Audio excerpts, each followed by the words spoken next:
बिस्मिल्लाहिर्रहमानिर्रहीम। अस्सलाम वालेकुम दोस्तों मैं आज आपके लिए अल्लाह के नबी की एक बहुत ही प्यारी हदीस लेके आया हूँ।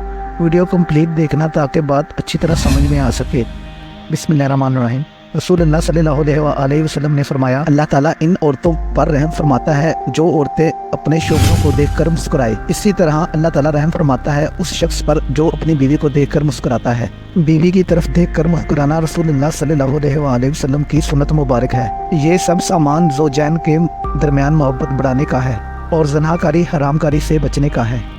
बहरहाल खासकर इस ज़माने में औरत बीवी हुस्न जमाल वाली होनी चाहिए और लड़की बीवी शोहर से उम्र में कम होनी चाहिए। बेहतर है कि उम्र में ज़्यादा ना हो, इसलिए कि हज़रत सल्लल्लाहु अलैहि वसल्लम ने अपनी बेटी हज़रत फ़ातिमा रज़ियल्लाहु ताला अन्हा को अबू बकर उमर रज़ियल्लाहु ताला अन्हुमा के निकाह में इनकी चाहत पर भी नहीं दिया, क्योंकि इन दोनों बुजुर्ग तरीन सहाबा की उम्र फ़ातिमा रज़ियल्लाहु ताला अन्हा की उम्र से ज़्यादा थी। फिर आप सल्लल्लाहु अलैहि वसल्लम ने उम्र के तकाजे के मुताबिक हज़रत फ़ातिमा रज़ियल्लाहु ताला अन्हा को हज़रत अली रज़ियल्लाहु ताला अन्हो के निकाह में दी। सुभान अल्लाह। वीडियो अच्छी लगे तो वीडियो को लाइक और चैनल को सब्सक्राइब करें। अस्सलाम वालेकुम।